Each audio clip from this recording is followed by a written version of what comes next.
যাদের হৃদয়ে আছে আল্লাহর ভয়, তারা কবু পথ ভুলে যায় না। আল্লাহর প্রেম ছাড়া এই দুনিয়ায় কারো কাছে কোনো কিছু চায় না। রাতের আধারে যারা সেজদাতে রয়, দু চোখের স্রোতে নদী যেন বয়। রাতের আধারে যারা সেজদাতে রয়, দু চোখের স্রোতে নদী যেন বয়।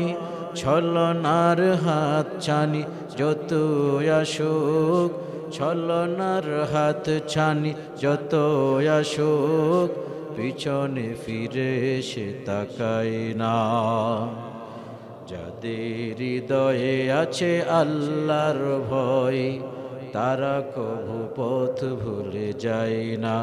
আল্লাহর প্রেম ছাড়া এই দুনিয়ায় কারো কাছে কোনো কিছু চাই না। হেরার আলোতে যার হৃদয় রঙিন, হাতে আল কোরআনের দৃপ্ত সঙ্গীন। হেরার আলোতে যার হৃদয় রঙিন, হাতে আল কোরআনের দৃপ্ত সঙ্গীন। সত্যের পথে যারা নিবেদিত প্রাণ, সত্যের পথে যারা নিবেদিত প্রাণ, শত্রুকে কভু ভয় পায় না।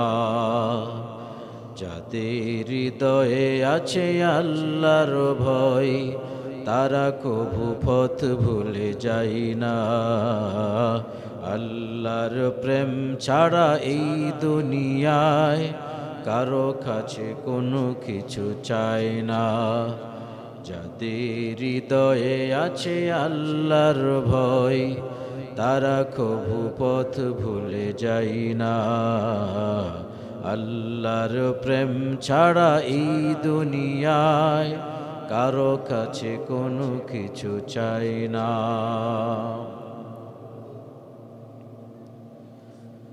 অবস্থিত মুহতারাম মুআজ্জাজ হযরতে মুসল্লিয়ানে কেরাম, দিগার হযরতে মুরব্বিয়ানে আযম, পর্দার অন্তরালের বাসায় বসে শুনছেন আমার অত্যন্ত শ্রদ্ধেয় সম্মানিত মা ও বোনেরা।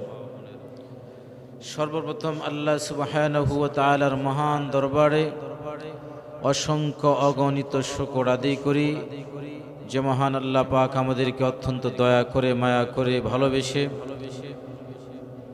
বরকতময় রজনী লাইলাতুল বারাআ, যেই রজনীতে আল্লাহ পাক রব্বুল আলামিন তার বান্দা বান্দীদের পক্ষ থেকে অসংখ্য অগণিত জাহান্নামীদেরকে আল্লাহ পাক ক্ষমা করে দেন, যেই রজনীতে আল্লাহ পাক রব্বুল আলামিন নিজেই তার বান্দা বান্দীদেরকে ডাকতে থাকেন, কার কি লাগবে তোমরা আমি আল্লাহর কাছে বলো, আমি আল্লাহ পাক তোমাদের সমস্ত চাওয়া পাওয়াগুলোকে পূর্ণ করে দেব। এমন একটা বরকতময় রজনীতে আল্লাহ পাক আমাদেরকে আসার এবং বসার তৌফিক দান করেছেন, এজন্য খুশি না বেজার? খুশি যদি হয়ে থাকি, আল্লাহর মহাব্বত অন্তরে লালন করে আল্লাহকে খুশি করার লক্ষ্যে ইমানের আওয়াজকে উঁচু করে সকলে পড়ছি আলহামদুলিল্লাহ। আল্লাহর শুকর আদায় করলে লাভ না লস? আল্লাহর শুকর আদায় করলে কেমন লাভ? আল্লাহ পাক রব্বুল আলামিন কোরআনে কারীমের এক আয়াতে বলেন, লাইন শাকারতুম লাযীদান্নাকুম, যদি আমার নিয়ামতের শুকর আদায় করো, আমি আল্লাহ তোমাদের নিয়ামতকে আরো বহু গুণে বৃদ্ধি করে দেব। তাহলে শুকর আদায় করলেই যদি আল্লাহ পাক নিয়ামত বৃদ্ধি করে দেন, তাহলে শুকর আদায় করতে আমাদের কোনো সমস্যা আছে? শুকর যত বেশি আদায় করব তত বেশি নিয়ামত বাড়ায় দিবেন কে? আল্লাহ পাক রব্বুল আলামিন। শুকর আদায় না করলে আল্লাহ বলেন কি হবে? ইন্না আযাবি লাশাদীদ, আমার আযাব, আমার শাস্তি বড় শক্ত। আল্লাহ যখন যারে ধরে তখন তার অস্তিত্ব আল্লাহ পাক রব্বুল আলামিন শেষ করে দেন। আল্লাহ সহজে কাউকে ধরেন না। আল্লাহ পাক রব্বুল আলামিন সুযোগ দেন, সুযোগ দিতে দিতে দিতে দিতে যখন নাফরমানির এমন পর্যায়ে চলে যায় যে সুম্মুম বুকমুন উমিয়ুন ফাহুম লা ইয়ারজিউন, যেগুলো পাপ করতে করতে অন্ধ হয়ে গেছে, সুতরাং এগুলো আর ফিরবে না। তখন আল্লাহ পাক রব্বুল আলামিন এগুলোর অন্তরে মোহর মেরে দেন, এগুলোর চোখের মধ্যে মোহর মেরে দেন, এগুলোর কর্ণ শক্তিতে আল্লাহ পাক মোহর মেরে দেন, যার কারণে ভালো কথা শুনে কানে আসে কিন্তু শ্রবণ করে না। দেখা যায় ভালো জিনিস নজরে আসে কিন্তু তারা দেখে না, অন্তর দ্বারাতে অনুভব করে না, অনুভূতি করে না। আল্লাহর শুকর আদায় করলেই আল্লাহ পাক রব্বুল আলামিন নিয়ামত বৃদ্ধি করেন। আমার ভাইরা, হযরত মূসা আলাইহিস সালাতু ওয়াস সালামের নাম আমরা শুনেছি, একজন জলিলুল কদর পয়গম্বর, রাগটা একটু বেশি ছিল। হযরত মূসা আলাইহিস সালাতু ওয়াস সালাম রাস্তা দিয়ে যাইতেছে, এক বুড়ি মহিলা মূসা আলাইহিস সালামকে বলতেছে, আল্লাহর পয়গম্বর আপনি আল্লাহর সাথে কথা বলতে চান? বলে হ্যাঁ। তা আমার ব্যাপারে আল্লাহর কাছে একটু জিজ্ঞেস করেন, তোমার কি সমস্যা? কে যে আল্লাহ এইভাবে আমাকে রাখছে, একটা কুড়ের ঘরের মধ্যে আমি থাকি, আমি ঠিক মতো খাইতে পারি না, চলতে পারি না, আল্লাহ কি এগুলো আমাকে দেখেন না? আমার দিকে আল্লাহ একটু নজর দিবে না? মূসা আলাইহিস সালাম বলেন, ঠিক আছে, আমি আল্লাহকে বলবো, তোমার কথা আমি আল্লাহর কাছে বলবো। কথাবার্তা শেষ পর্যায়ে বুড়ির কথা আল্লাহকে বললেন যে বুড়ি আপনার কাছে জানতে চাই, বুড়িকে আপনি এইভাবে কেন রাখলেন, এত অভাবে রাখছেন, একটা ঘর মাত্র। পরে আল্লাহ পাক বলে দিলেন, বুড়িকে গিয়া বইল যে হালতে আমি রাখছি এই হালতের জন্য শুকর আদায় করে। তা হযরত মূসা আলাইহিস সালাম রাস্তায় দিয়ে যাইতেছে, বুড়ি জিজ্ঞেস করে, কি আমার কথা জিজ্ঞেস করছিলেন? বলে হ্যাঁ জিজ্ঞেস তো করেছি। কি বলেছে? বলছে যে অবস্থায় আসো এই অবস্থায় শুকর আদায় করতে। বুড়ি কই, এই অবস্থায় কি শুকর আদায় করবো? আমার আসি কি আর শুকর আদায় করবো? আমার তো কিছুই নাই, কিসের শুকর আমি আদায় করব? এই কথা বলতে দেরি কুরে ঘর যেটা আসলো বাতাসে উড়ায় নিয়ে গেছে। সুবহানাল্লাহ, কুরে ঘরটাও নিয়ে গেছে। মূসা আলাইহিস সালাম, দেখছো আল্লাহর কাছে এই বাতাসের বিরুদ্ধে গিয়ে অভিযোগ করবা? এই বাতাস কেন? আমার যেই ঘরটা আমার শেষ সম্বল ছিল, এই ঘরে আমি থাকতাম, এই ঘরটাও আমার উড়ে নিয়ে গেল। হযরত মূসা আলাইহিস সালাম বললেন যে এরপরও শুকর আদায় করো, নতবা এখন তো ঘর উড়ায় নিছে, এরপরে তোমার অস্তিত্ব কই থাকবে এটা খুঁজে পাইবা না। তাহলে আল্লাহ যে হালতে রাখে সে হালতে আল্লাহর শুকর আদায় করতে হবে। হযরত মূসা আলাইহিস সালাতু ওয়াস সালাম আরেকদিন রাস্তা দিয়ে যায়, দেখে একটা গোশতের টুকরা, হাত নাই পাও নাই, জ্বর বস্তুর মতন পড়ে আছে, জবানটা খোলা। আল্লাহর পয়গম্বরকে ডাক দিয়ে বলে, পয়গম্বর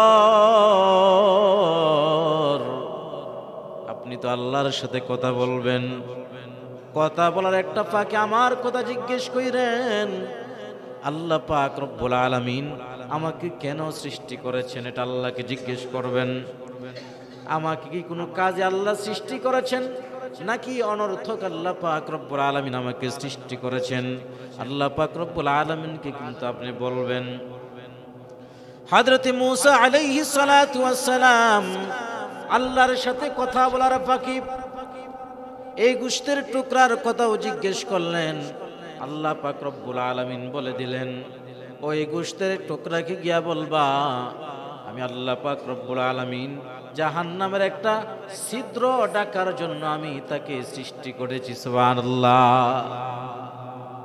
মূসা আলাইহিস সালাম যখন রাস্তা দিয়া যায়, ওই গোশতের টুকরা জিজ্ঞেস করে, পয়গম্বর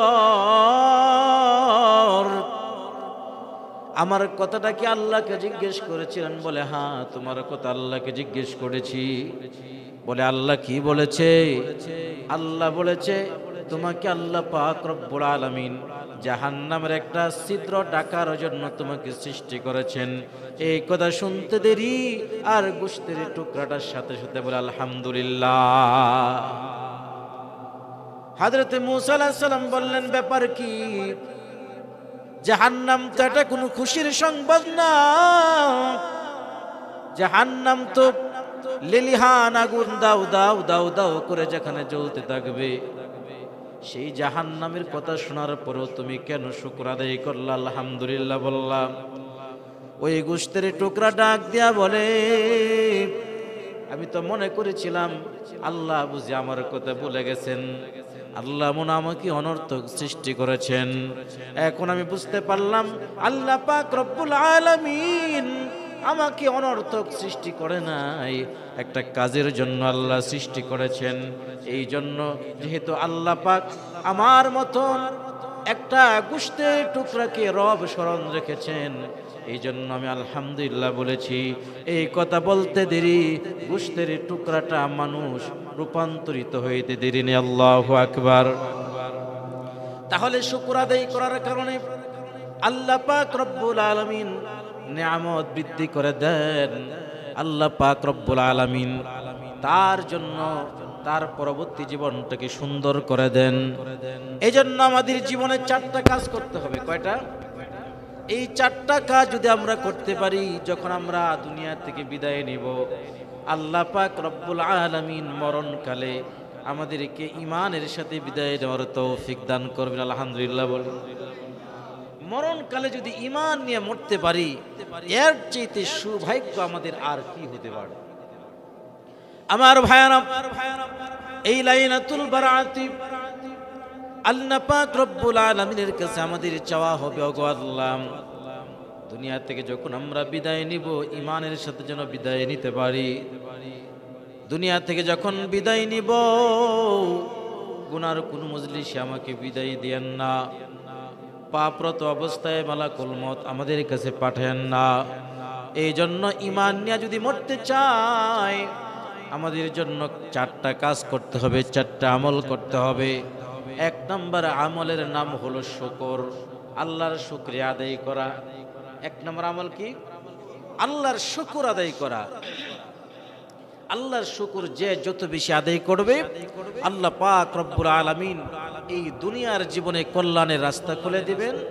আল্লাহ পাক রব্বুল আলামিন পরকালে ঈমানের সাথে তাকে বিদায় নেওয়ার তৌফিক দান করবেন।